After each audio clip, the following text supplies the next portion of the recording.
Good evening. My name is Carolyn Williams. I'm co-chair for the LA County Citizens Redistricting Commission, and I'd like to welcome you to our public workshop on Redistricting 2021. To get us started, would you please put in the chat, we'd like to know who's out there, your name, your organization, and your organization's focus.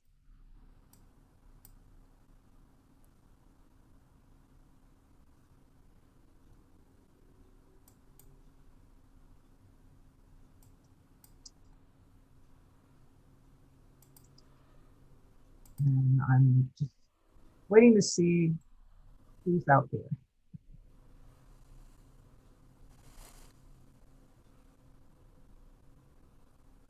Okay. Hi, Lewis from AARP. Luis.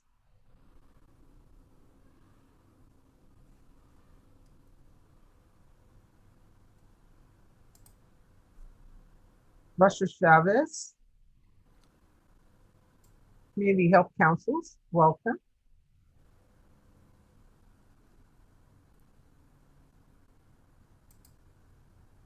Salvadoran American Leadership and Educational Fund, SALEF, welcome.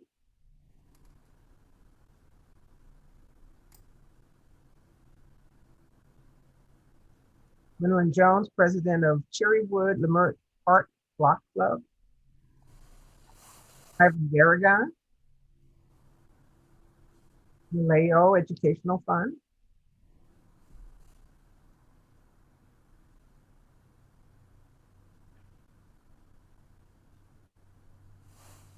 Hello, Jonathan Flores with Altamed Health Services. Martha Escadon, East LA Community Youth Center. Hi, Angie.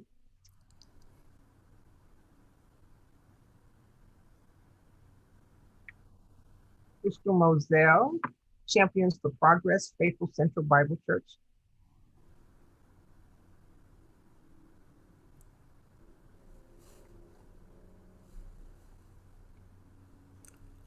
Well, Carolyn, we probably could go on. I think that's a great intro. Nice turnout. All right, so let's move ahead. We've got two polls we'd like to ask you to participate in. Poll number one, would you write using from 1 to 4, 1 being the lowest, your level of understanding regarding redistricting? Are you here to learn? Somewhat knowledgeable. Number 3 would be knowledgeable, and 4, extremely knowledgeable. So here's our poll. And number 2, yeah, there are 2. And the second one looks at how important is redistricting for voter participation. The lowest, not important. 2, somewhat important. 3, important, and 4, extremely important.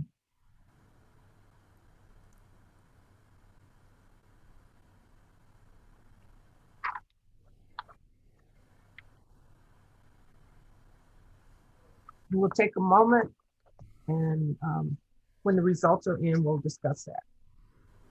We have 6 more people, 5 more. Hi, Roger from Topanga Association. Okay, I think we've got our responses we're going to get. Hi, I'm Gayla Craich Hartzone. I'm the executive director for the CRC. And the results, can you all see them now? Can you see them? Yes. Okay. So it looks like 45% of people attending are somewhat knowledgeable. And then it increases from there to knowledgeable. 14% are extremely knowledgeable. But we have 23% who are here to learn. So we think we will have a nice balance here in terms of the mix. In terms of importance, this is terrific. The people who've turned out, 86% say redistricting is extremely important.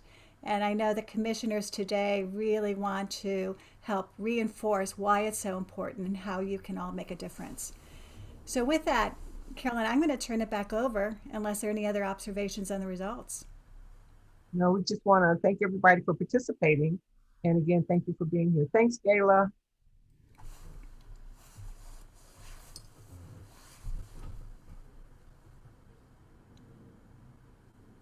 So back to Carolyn. Okay, looking for the next slide, please. Okay, I'm sorry. Okay, so today what we'll be discussing, these are the topics. There are four areas. It's a new approach with the LA County CRC. We'll look at the significance, diversity, and the size of LA County, what makes it unique. We'll do an overview of the redistricting process. And most importantly, we want to talk about what your organization can do. So the new approach, what makes this new for LA County redistricting? In the past, the supervisors appointed an advisory boundary redistricting committee to study proposed changes to the boundaries. In the end, the supervisors could make revisions before adopting the final redistricting boundary. So what's not independent, they had input, they made the final decisions. The new approach, which was established for this year, is that we have a formation of citizens redistricting commission that will draw the boundary lines for the 5 single member supervisorial districts for the next 10 years. We're independent. There is no influence from the board. We do not report to the board. In fact, we have some restrictions. We don't talk to the board, their family members, or any of their staff. And we are reasonably representative of the diversity of the county. We represent you, the citizens, and the citizens of LA County. Next slide, please. This is a trend for several California cities and counties to move to independent commissions, to pull that whole process away from those who would be directly have control over it. You'll see Santa Barbara County, San Diego County, as well as Los Angeles County. Cities such as Long Beach, San Diego, Oakland, Berkeley, and others are also moving to independent commissions for 2021. And next slide, please. So as independent commissioners, we had to meet certain qualifications. One of the things, as I said, we represent you, so we want to reflect the county's diversity, including its racial, ethnic, geographic, and gender diversity. We had to demonstrate that we possess certain experience, analytical skills, relevant to the redistricting process and voting rights, and ability to comprehend and apply the applicable state and federal legal requirements. We have to be impartial, and we want to appreciate the diverse demographics and geography of LA County. Again, we represent all areas of the county, and we also, as we say, we really appreciate LA County. We love living here.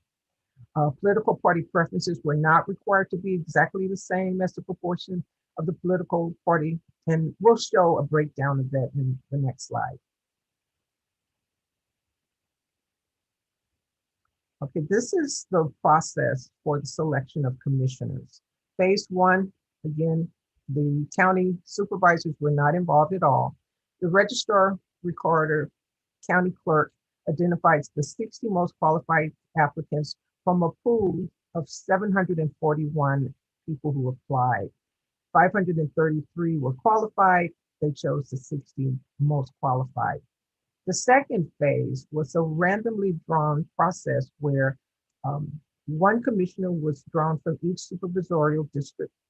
Then 3 were randomly drawn from the remaining 55 applicants. So we started with 8 commissioners that were selected, and that 8 were responsible for selecting the final 6.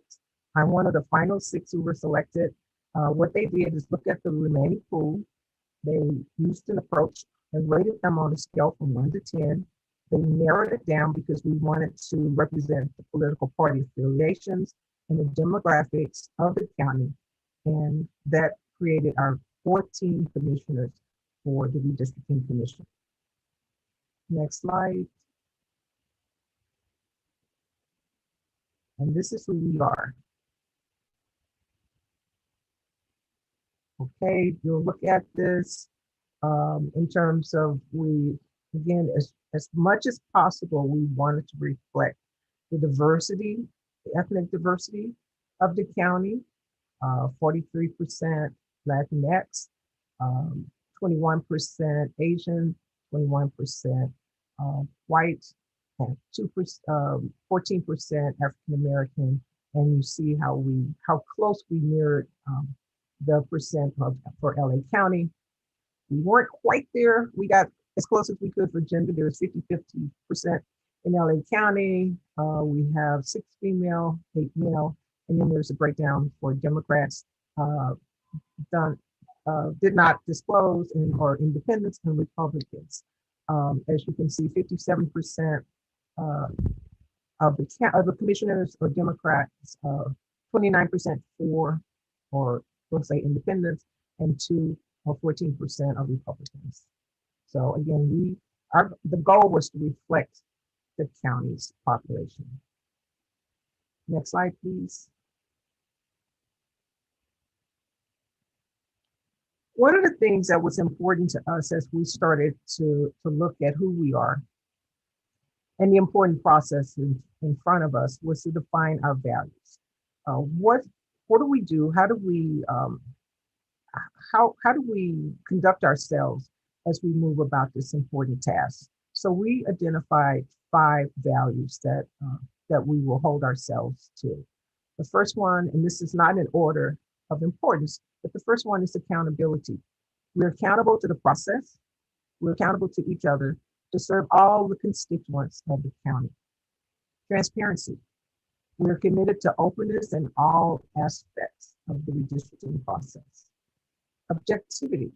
We are careful, we're intentional, fair-minded, and impartial, and will actively resist undue influence in establishing supervisorial district boundaries in an equitable manner. And we really made sure we got everything right about that. We are an independent council, and we want to make sure we remain that. Integrity was important. We're honest, truthful, ethical, principled, respectful, and professional in the work that we're doing. Inclusion and equity. We seek to create and foster a true sense of belonging.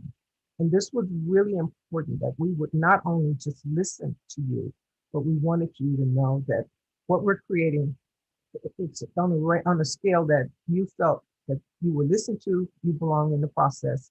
And we wanted to eliminate potential barriers by being purposeful, deliberate, and effective in our comprehensive public outreach, engagement, and feedback. And this process that we're doing today is a part of that public outreach, and there will be other opportunities for you to be engaged in the process and provide feedback. Okay, next slide, please. So, Carolyn, before you pass it off, I think we might tell all the people attending, they have questions, they should put them into chat, and that we'll be looking at the questions after we get through the entire presentation. And Commissioner Saida Soto will be summarizing the questions so we can cover those at the end. So with that, we'll turn it over to Commissioner Morales. Thank you very much, Co-Chair Williams and Antigala for that. So yes, my name is Apolonio Morales. I represent the 4th District. I'm your commissioner. And I'm going to be talking about the significance, diversity, and size of Los Angeles County. So let's begin. All right, so why is redistricting important? That's a question I ask myself too. What happens after the census, right? How are things decided? Who created these lines in the district? There's a lot of information to be found regarding that. We're going to touch upon some of that, but mostly what this is about is that after the census, we need to figure out what the balance is in terms of how many folks are living in different in the county itself, and how we have to explore, are there more people in one particular area than there were before, or are there less people, and how can we balance out some of these district lines? And so we want to make sure that we're reflective of the diversity of the population as well. We want to make sure that the districts themselves are equal in population. We're going to get into those numbers in just a little bit. And we want to make sure that every person has their vote counted.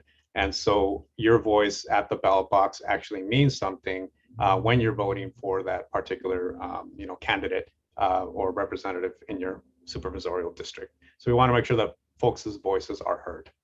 Next slide. And so continuing on, there's a lot of things that the county itself is in charge of. For instance, the public health and medical centers. There's also, the tax assessments for your home.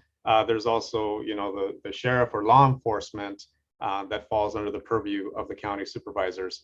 And so in order to make sure that, you have a say in how these particular services are provided, or any thoughts or concerns or ideas about it, your representation counts. And so it's important to know who your supervisor is, but also important to know that you can express your voice directly to them in a way that's going to be, mitigated and figured out fairly amongst all the different districts.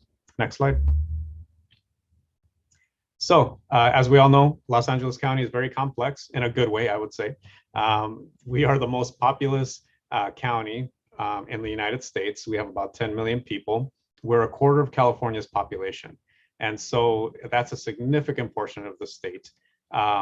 We are the third largest metropolitan economy in the world. That means there's a lot of commerce. We have the ports here. We have a lot of trade. We have a lot of purchasing power. A lot of folks participating in that regard to keep our state functioning and actually help the rest of the nation with our GDP. And so this is important for us to note, because it does play into some of the complexities of that exist in Los Angeles County. We are also 88 cities and 100 plus unincorporated areas. And so there's different neighborhoods from the smaller neighborhoods or areas, in ethnic breakdowns, you name it, different cities. So we want to make sure that everybody's voice is heard and their concerns are met. And then we are the most ethnically diverse of all the US counties, or one of the most ethnically diverse, I should say. If you're looking for any particular type of food, you're not going to have any trouble finding it here in Los Angeles County. And that's what the beauty of our county is. It's made up of different people from all walks of life, from all over the world. And so we like it that way. We like that diversity. Next slide. All right. So again, as I've mentioned, according to the US Census population estimates from July in 2019, we are at about 10,039,107 folks living in the county. We're going to have an official count somewhere down the line, a few months from now, quite a number of months from now. But what we are trying to do is make sure that we're taking into consideration that there's about 2 million people in each of these districts. And so we have 5 supervisorial districts, each with an elected board supervisor. And in order to qualify for a board supervisor seat, you have to live in that particular supervisorial district. What's important to note, and a lot of questions that we're getting from folks is, are we going to get more supervisorial districts created out of this process? The answer to that question is no. The only way we can do that is if, it would require voter approval in order to create more supervisorial districts. So right now, we're only concerning ourselves with redrawing the 5 districts. All right, so we're going to provide a little historical context here, and I had to do my research on this because I knew the story was a little more complicated, but there has been a long history of discrimination against the Latino community. And so this is just kind of a little bit of a macrocosm, just looking at some of the history of this, is that traditionally, as the Latino population has grown or grew in LA County, the way that the district lines were being drawn were to split the votes and making it much more difficult for Latino representation amongst the county supervisors. And so there was a case called Garza versus the County of Los Angeles that was brought upon by Maldiff as well, who worked on this. But looking back at the way that the district lines were drawn and back in 1981, they were able to challenge some of the notions in terms of how those decisions were made, and continuing the long-standing tradition of splitting the Latino vote. So, you could not get a Latino on the county board of supervisors. And so that went through a process. I'm a big fan of novelas. When I was a kid, I watched them with my mom. So if you're ever interested in researching this, it's quite the novela. And so things get challenged in the courts. And so the county fights it. And so that takes place around 1990. And so the map that's drawn gets challenged in the courts, and so it goes into the appeals process. And at the end of the day, the U.S. Supreme Court basically says we're not going to hear this. The lower courts have already figured out that this has been a longstanding practice of discrimination, and it needs to be addressed. And so it goes back, the courts then, Judge Kenyon says you need to redraw the map. And so then the county supervisors redraw a map, and lo and behold, the map is still not a good map. And so that gets sent back to the drawing board. They say do it again, and then the story continues and on and on. But at the end of the day, finally, about a year and a half, 2 years later, this decision finally comes down that says, okay, so this is the new map. This is the good map now, for now. And so now you can have your special election. And that special election was the result, at the end of the day, was the first Latina county supervisor in Los Angeles County, and that was Gloria Molina. And so in 2001, knowing that this process was so, as kind of a contentious process, the U.S. Department of Justice came in, and they were supervising this process as well. This was still challenged at the end of the day. There was some complexities in it. There was some objection, related to the 2010 redistricting plan. And again, this is like a novella, right? So what has changed fundamentally is there was a challenge to the way the maps were drawn in 2010, but there was no federal court action that took place afterwards. I won't get into the ins and outs of all that, specifically just in terms of time, but it is important to note that now we have an independent redistricting commission that we are going to be drawing the maps based on the information that you provide to us. And so we want to make sure that we're listening to you as community organizations, representing different community members, in order to make sure that we're doing this the right way, and that we're making sure that the wrongs of the past are not going to be repeated in that same way, shape, or form. I think the next slide is a little bit more about Garza versus LA County. Again, I encourage you, if you're interested in this kind of case law, it's fascinating, very good dry read, but it is fundamentally, how our lives are shaped at the end of the day and who's represented. That's important. So I'll just leave it at that. I'll pass this on back to Co-Chair Williams.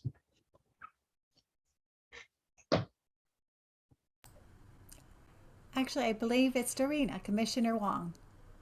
Oh, sorry. Yes, hi. Yeah, thank you. Thank you, Gayla. Thank you, Commissioner Morales. Good evening, everyone. My name is Commissioner Dorina Wong, and I represent District 3. I'd like to share with you kind of a redistricting overview so that you'll have a better sense of how the districting line should be drawn for the 5 county supervisorial districts. Next slide. So let's take a look at some of the rules that we should consider when we're trying to draw these lines. The U.S. Constitution, the Voting Rights Act, state election laws. We need to follow these criteria, and then I'll go into the order of priorities of how to make sure the lines are drawn fairly and correctly. So I'm quickly going to go over them first, and then I'll go into them in a little more detail, each of them. So first, let's look at the first priority. So each district should be reasonably equal or approximately equal in terms of the total number of county residents in each district, right? Within about a 10% deviation or so that's allowable under the Voting Rights Act. The second criteria would be that we should comply with the Voting Rights Act of 1965, which basically takes into account race and ethnicity.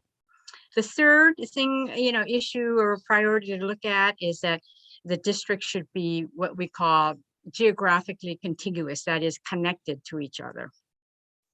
And the fourth criteria, we should look at the kind of the geographic integrity of small entities like the city or a local neighborhood or a local community of interest.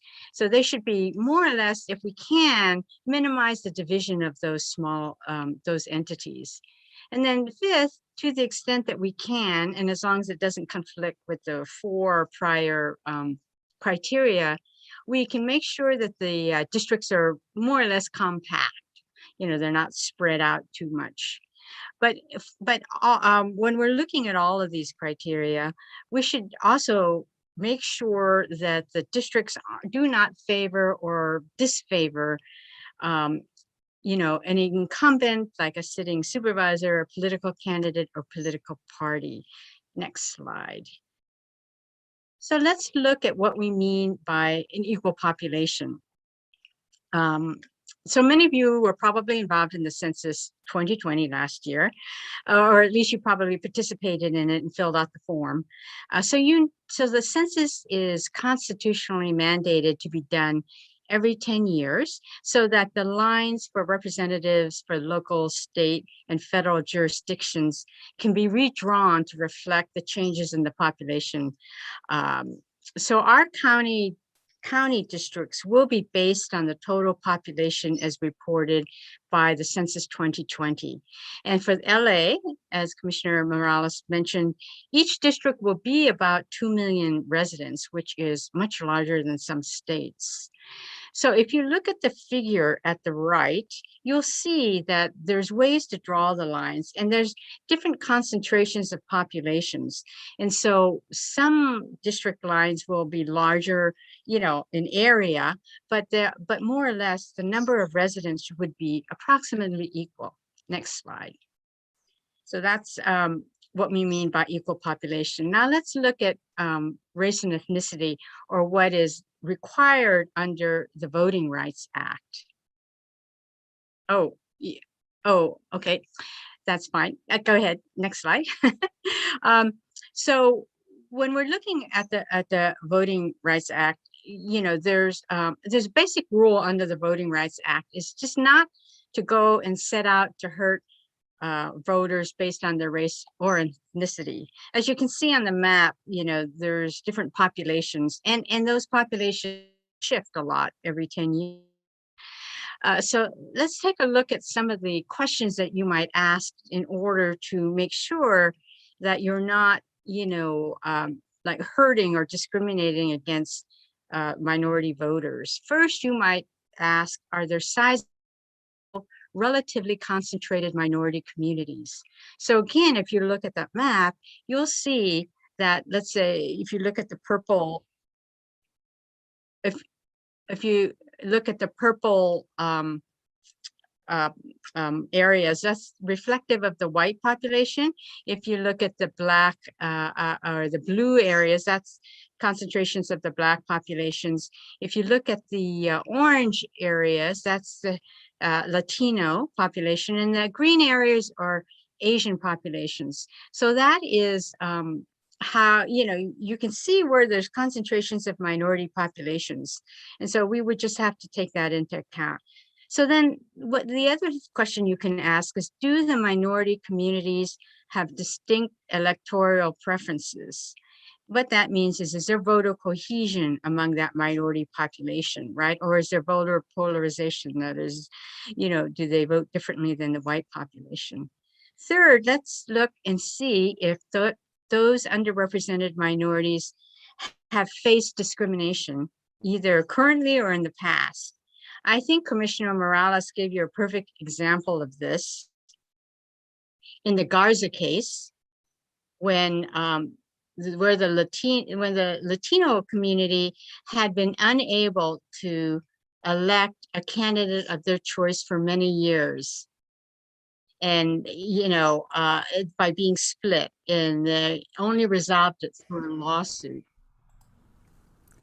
And then finally, the fourth question we can ask is, can we design a district to give a minority a fair shot at electing a candidate of their choice? I'm just still on the prior slide. Yeah, there we go.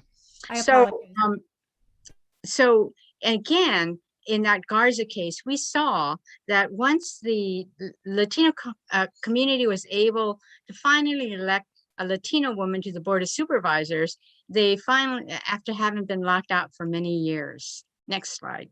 So now you can go to the next slide. So now let's take a look at how you can see how redistricting can take away minority rights, right? So if you look at this figure, you'll see, let's say if the gray figure reflects white voters and the brown figure reflects minority voters. If you drew the line so that there was only 1/4 of the minority population in each district, that would be what we would be calling diluting the vote. And so then it's unlikely that that minority population could vote for a candidate of their choice. Next slide. Now, if you look and see how we can possibly put the minorities population together and concentrate them more so that they can make up 3/4 of a district, you can see how now that minority population would be able to elect a candidate of their choice. And so that would be much better than splitting them up. So next slide. Let's look at a third criteria that we should consider. So that is to look to see, to make sure that all parts of the district are in, are what we call contiguous or connected, right? So if you look at the figure on the right, you'll see, the non-contiguous, they're split, right? You can't have, a district with, part of the population be divided and then another population far away. We want it to be connected and contiguous. Even if it's connected by a little bit, it has to be connected somehow. Let's see what else we should consider. Next slide. So as I was saying, there's different kind of entities that you can look at and to try to keep together. So you can look at cities, neighborhoods, and communities of interest. So I think it is a little more straightforward when we're talking about cities, because cities have boundaries, and we know the cities, in LA County, but there's 88 of them, as Commissioner Morales said, and LA City is huge. And so it's very difficult. Hi, the presentation will come on again. But at any rate, you saw, at any rate, there's cities, neighborhoods, and communities of interest. And so when we're looking at that, as I said, the cities are a little easier because they're boundaries, but neighborhoods can be interpreted many different ways. And so sometimes, like if you saw the figure, you could see that the LA Times may define neighborhoods a certain way. There is, you could define neighborhoods by neighborhood councils, or you could define, a smaller, a community of interest, a local community of interest, right? So that community, that community of interest is a contiguous population that shares common social and economic interests, and they should be included in a single district for purposes of having effective and fair representation. So we would try to keep a community of interest together, and then that is where I think a lot of you would come in, because you would help us identify, those neighborhoods or those communities of interest that you think, our commission should consider keeping together. Now, again, we can't, include relationships with political parties, incumbents, and political candidates, but we certainly do want to know what your thoughts are about neighborhoods and communities of interest. Next slide. And then when we're talking about the fifth kind of criteria, I mentioned, whenever it's practical, we would want a compact district, right? We want a district that's not kind of dispersed or contorted, but as much as possible, taking into account the prior criteria. If it's compact, then that would be, that would be ideal. And then finally, I think I had mentioned that we should not really consider partisan favoritism, right? We shouldn't favor one or discriminate against the other. So if you look, there's always different ways to draw the lines. If you look at the figure, on the right there, you can see if it's 60% are blue and 40% are red. Now, if we just went and just cut it through, and divided it, evenly, but the middle figure there shows that actually if we drew the lines that way, then the blue would always win, right? But there's a way to draw it so that in the third figure, you can actually see that there are three it's possibilities where the red would win 3 times and the blue would win 2 times. So these are just all the considerations that we have to take into account. So when we're drawing the lines, we have to balance all these different factors, take into account all these criteria to just make sure that the lines are fair and equitable. And most, I think importantly, we have to make sure that those that are living in each district can elect a candidate of their choice. So, that's kind of a quick summary of, the different things that we are going to consider and that we hope you consider, and that you will help us when we're trying to draw the lines. So I think I'm going to turn over the presentation over to Commissioner Jean Franklin, who will show you why it's so very important to draw the lines, taking into account all of these factors. Go ahead. Okay. Next. All right. Thank you, Commissioner Wong. My name is Jean Franklin, and I'm Commissioner representing District 2.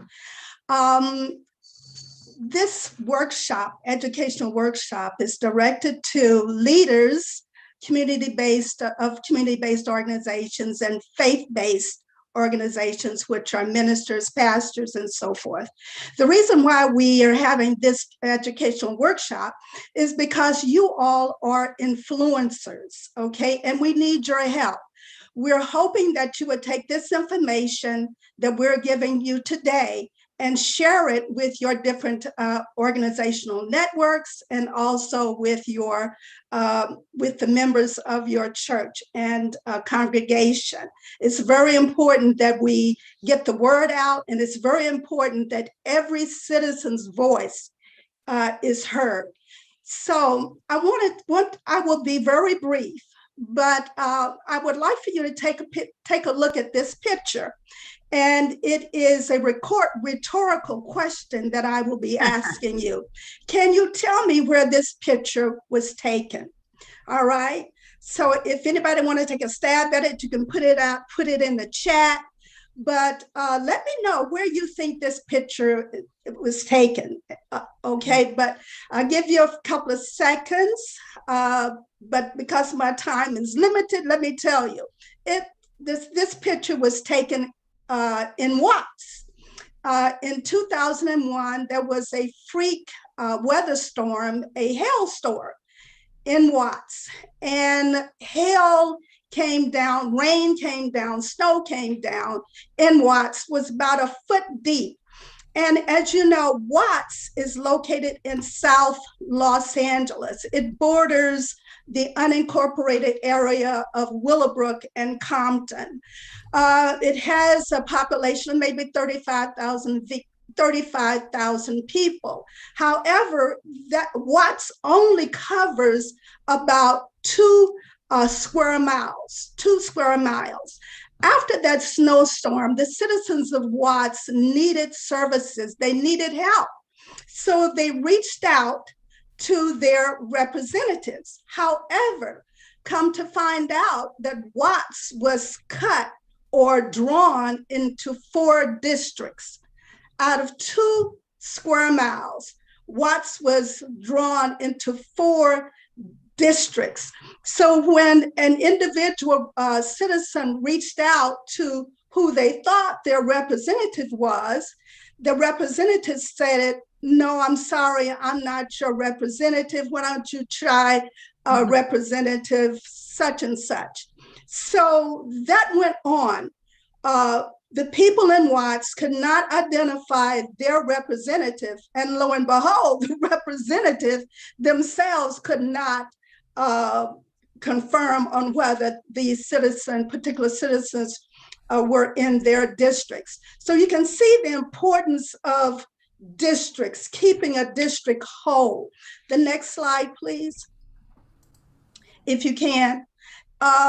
Now, what happened was in 2011, there was a hearing with the California Citizens Commission.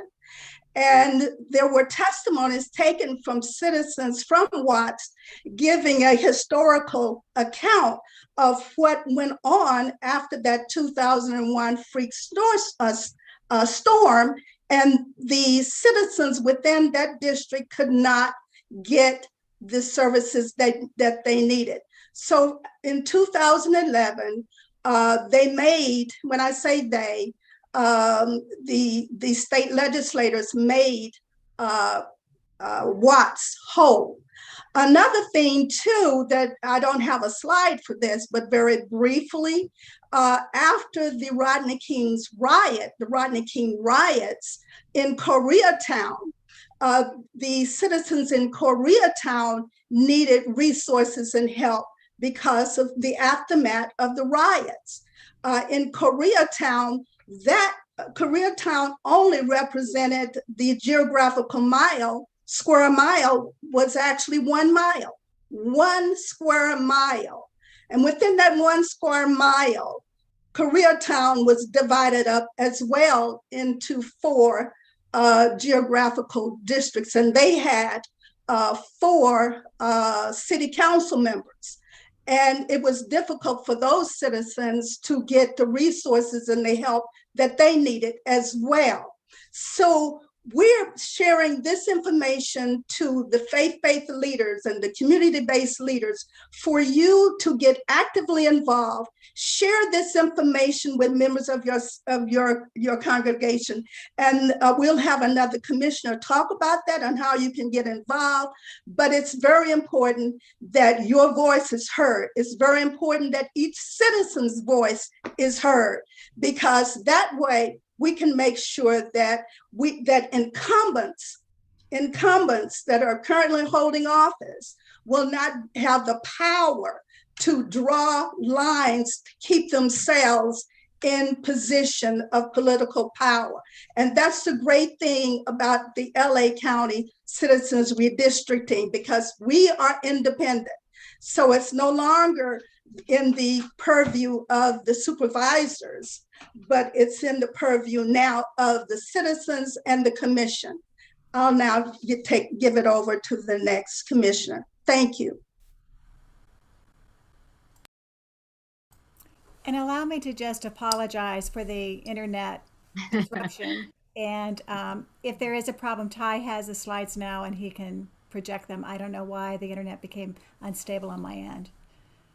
So Commissioner Orpinella Segura. Good evening, everyone. My name is Priscilla Orpinella Segura, and I serve as one of your commissioners from Supervisorial District 1. So I want to thank you for being with us today and learning about this process. I'll be going over what your organization can do to spread awareness. So by the end of this section, you'll know how and when to become involved. Feedback from our communities is at the center of the redistricting process, and we want to ensure that the process is transparent and inclusive of all people, including voices and communities that have been historically marginalized and intentionally left out, as we learned from other commissioners earlier. Our goal as an independent body is to adopt maps that represent our communities with their input and without the influence of outside parties. And more importantly, that these districts are drawn equitably. So this effort wouldn't be possible without the help of organizations and cities and other nonprofits and religious entities like yours. We need your help. And you can be a part of history by becoming involved. We've seen how a community can progress if there's direct involvement from the people. To encourage you to make history with us by becoming involved. Next slide. So there are numerous ways that your organization can foster participation, starting with informing and educating residents about the importance of the redistricting process, encouraging public input, partnering with communities that are geographically concentrated to ensure that everyone does have a voice, both organizations and residents to submit maps when the time does come. For individual people, there are also ways that they can get involved. Next slide. Starting with attending workshops and public hearings. So we will have 7 public forums and 7 public hearings at a minimum from May to July, 2 at a minimum in the fall. Right now, the workshops are planned to be virtual, but we'll see where the pandemic takes us. Next slide.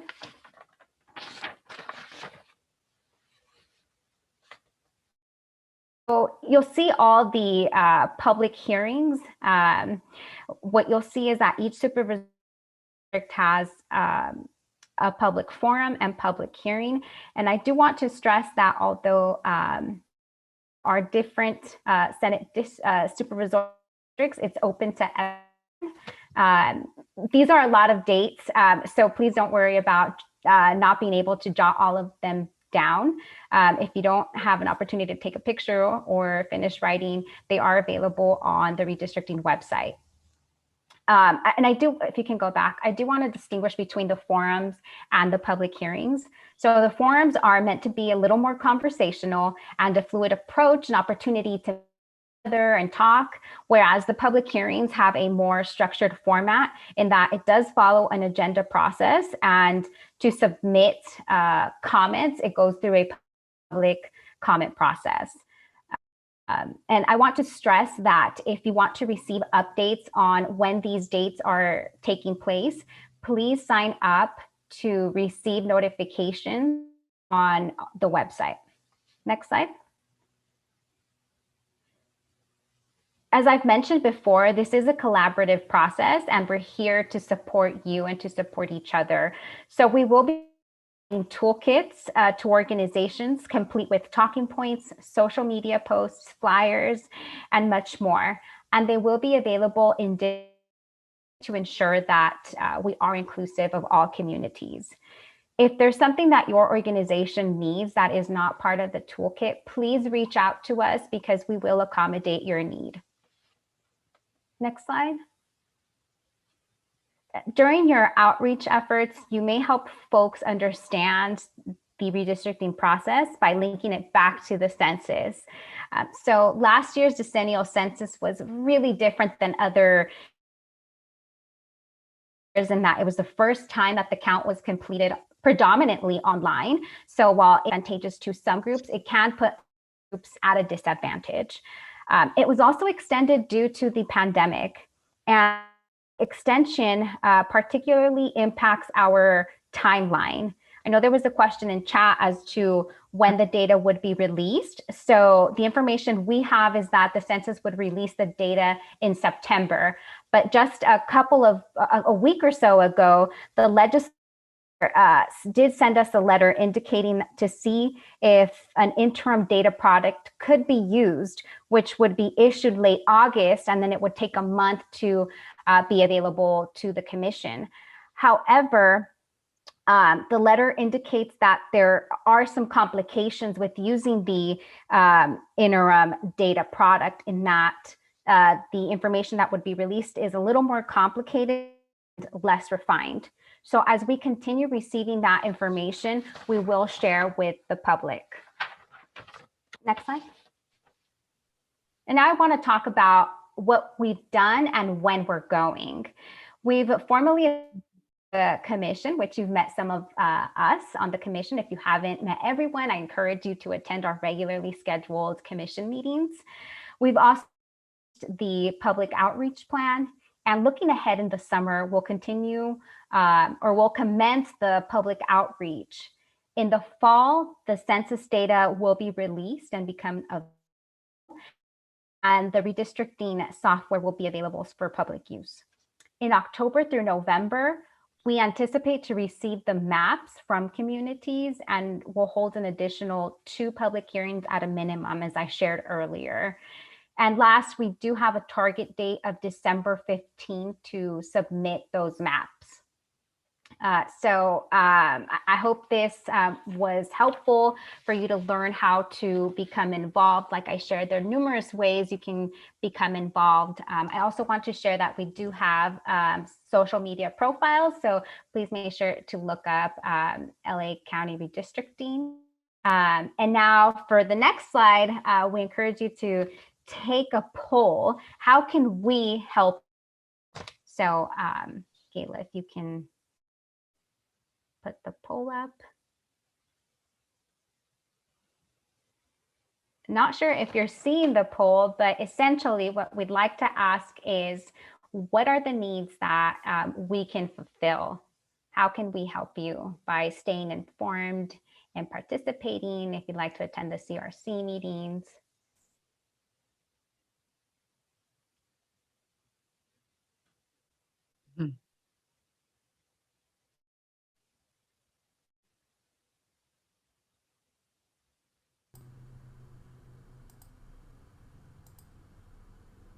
I think we'll give everyone a little more time to their poll. Half have responded.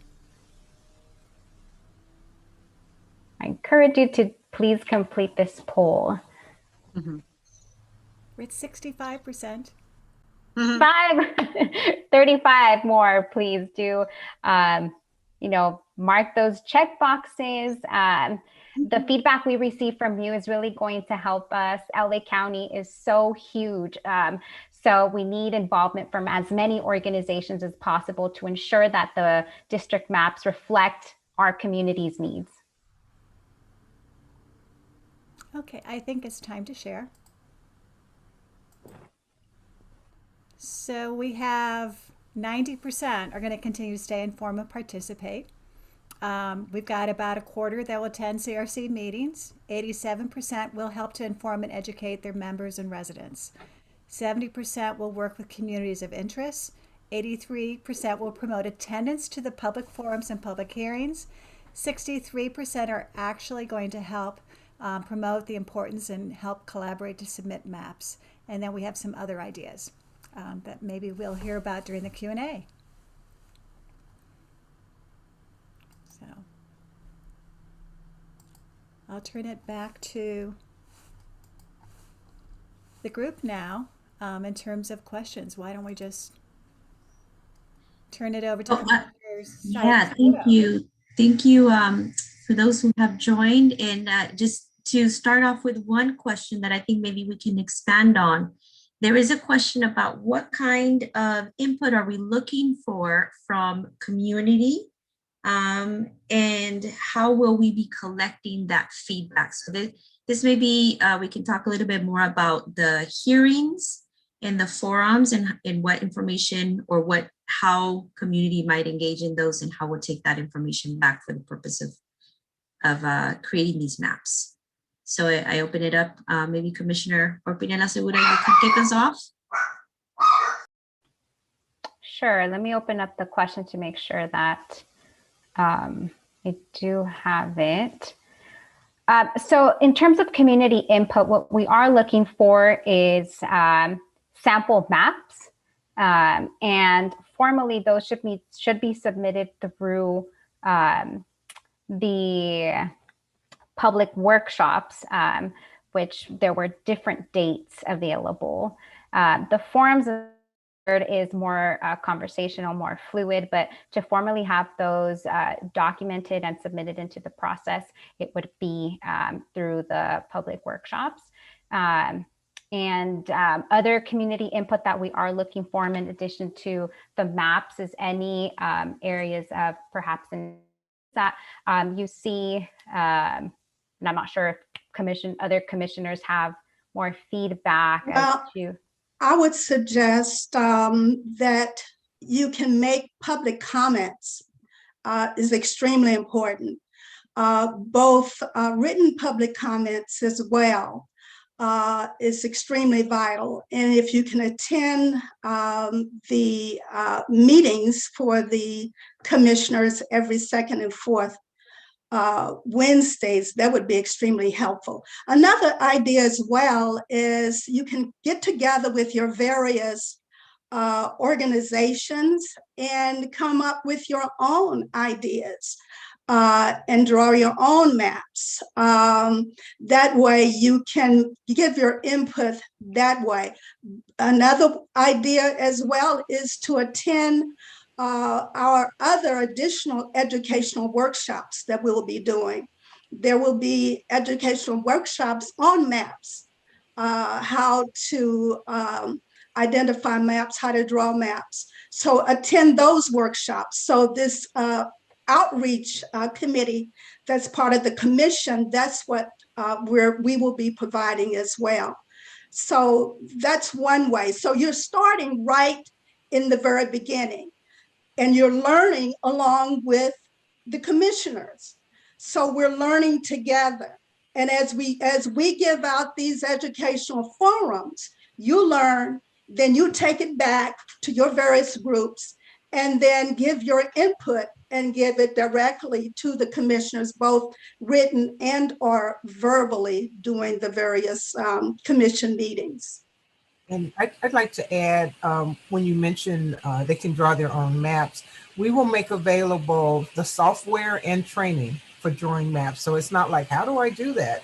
We will help you, provide support for you in drawing those maps and getting them to us, because we need you to help identify what we're calling the communities of interest, because we want to make sure when we start to draw these districts, we're including your feedback. And the more you can help us understand who's out there and what's important, the more we can draw maps that represent you. Commissioner Williams, great segue to the next question. And maybe Gayla, you can help answer this question, which is around when we might expect the redistricting software to be available. Yeah, so right now what we're targeting the county just acquired the software and they are going to be refining it. We have to hold the first 7 public hearings with the public forums before we draw any maps. So the launch for the software probably will be July. There'll be workshops in July and August on how to use the software. If we start getting some of the legacy data in mid-August, even mid-September, people could start working with it as we compile this 2020 census data into it. We're hoping as organizations develop maps, they'll submit them on a real-time basis so the commission can be looking at them. We're also going to be retaining a demographer and mapping consulting services to help guide this whole process. Thank you, Gayla. And then follow up, that's sort of pertaining to what at the end will be the impact of these maps on the sitting Board of Supervisor members.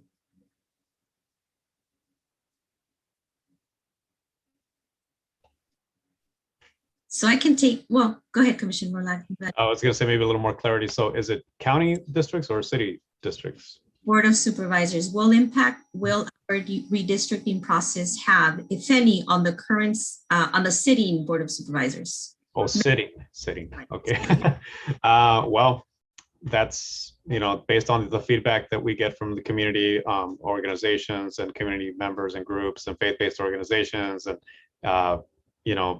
those lines may shift. It's hard to determine what the electoral outcomes of that is going to be or anything at this point in time, but we are taking into consideration drawing lines that are fair.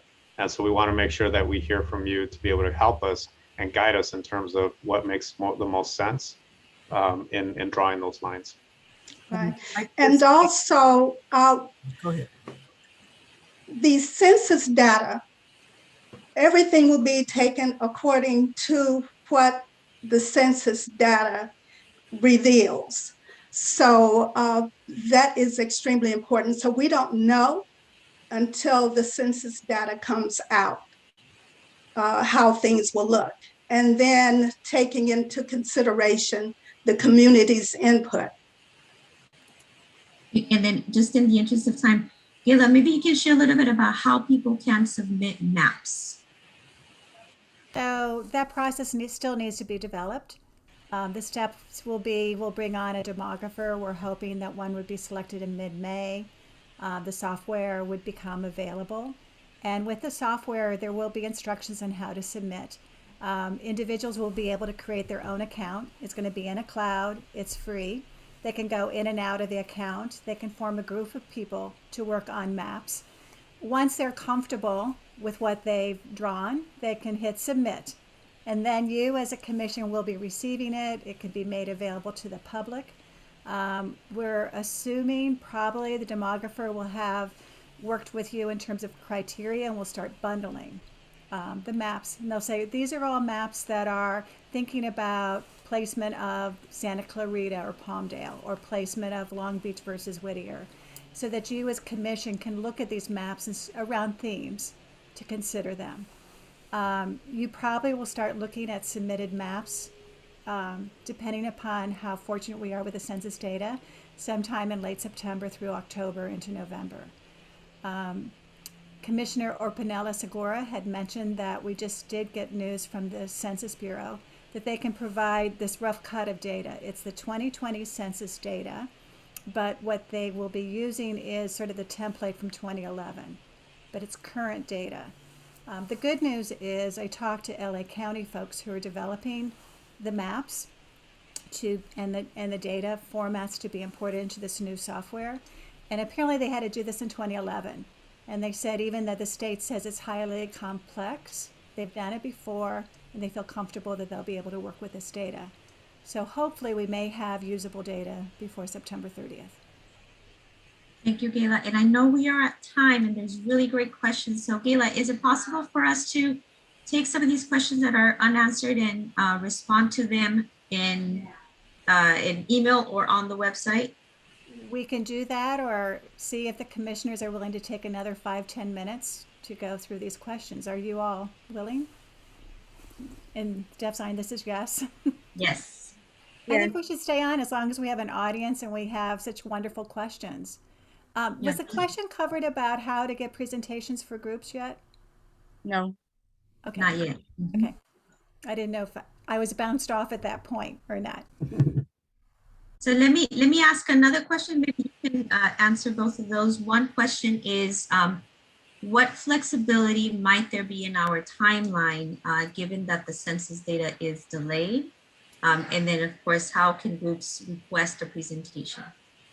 So this might be an interesting topic for you all to attend the next CRC meeting, because we are going to be talking about legislative options to propose to the state legislation to give some relief in terms of the timeline. Right now, the CRC has mandated that we have to finish the maps by December 15th. Right. Have very strict timelines from the point of when the census data are released up until that December 15th. So we're going to be discussing in the next meeting some ways to maybe enable us to collapse some of the requirements so we still go through them, but we can give the public more time to give input. So that could be a very interesting conversation for people to enter into. Right now, it's going to be a really tight deadline if the census data does not come till September 30th. I mean, that is the reality, and we hope by doing the training with the public on how to use the software, they can play with some of the data, but no official maps can be drawn until we have the official Census 2020 data. That's why we're hoping this legacy data set coming in late August could help. Great, thank you. And Co-Chair Williams, I think you might have something to add. I see you unmuted. Oh, I didn't hear the question. I'm sorry. Okay, well, let me ask this question, which is regarding the demographer and what engagement or access community might have or will have to the demographer. On what about the demographer? What kind of access or engagement will community have, if any, with the demographer? So the demographer is hired for supporting the CRC. The demographer is going to have access to all the public hearings and public information. There is an RFP on this that we've issued, and it's on our website if anybody knows of demographers who would like to apply. Most of their work is going to start. There's going to be an oral presentation May 12th for the commission to hear the finalists. Hopefully in May they will select one. The demographer will begin working in June on.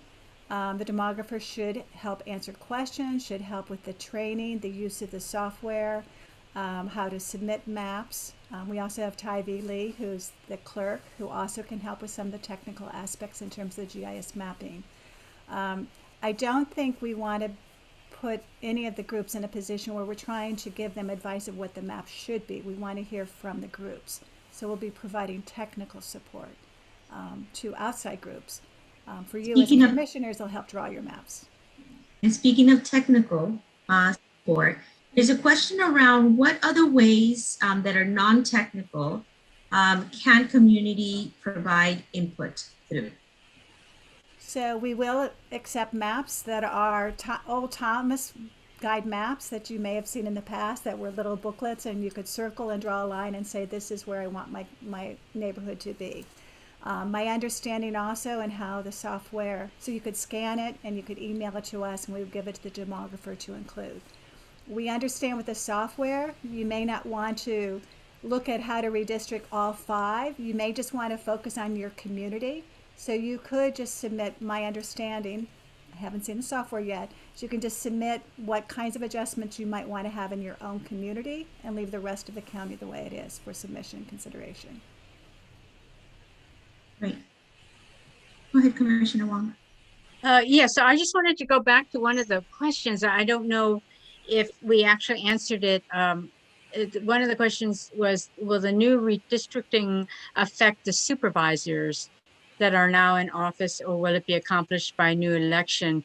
I believe that it will be the new the next election that the supervisors will be facing will have the new lines. So it'll be the next election that the supervisors will be in, just to clear that up. Okay, thank you. And then maybe one last question to take. And so any last tips that we might have for our partners, for those of us who are organizers on the commission, on what are some best ways to engage community, faith-based community and community at large in a process such as this? I encourage to open the conversation by talking about the effects of the redistricting process. Commissioner Franklin shared the Watts story, shared the Koreatown story. Those are true life examples of how individuals in the community have been impacted. I think by starting with those examples, you have an opportunity to get the interest of the community that you're talking. And then comes the educational portion about what their input does to the redistricting process. And I would also like to encourage you to not work alone, but look at, I would say, strength in numbers. Are there other organizations that you might be able to partner with to identify communities of interest, or even to draw the map? So that's another way, or even to get people to talk about the process and get people interested. And I know I'm using an example of someone I know who was able to pull together a coalition to talk about redistricting and to hear about it and to spread the word out into their community. So I would encourage you to the process as well. Yeah. And finally, I would encourage everyone, particularly the faith-based community, to hold your own community education workshop regarding redistricting, utilizing the tools, the toolkits that we have. And that way you can educate your own collaborators and your community and get them involved, and then direct them to the Community Redistricting Commission to attend those meetings. That way, it multiplies itself. And if I could add one more thing, Commissioner Franklin had a great point in hosting your own events. And I would stress to hold more than one. I come from a communications background and know that success is a drumbeat. So the more you talk about something, it becomes a household name. That's how the census did part of their tactic, is to frequently talk about it so that people were comfortable with the process, which encouraged participation. So as much as possible, try to make the redistricting process a household conversation, something that happens on a frequent basis. Thank you so much.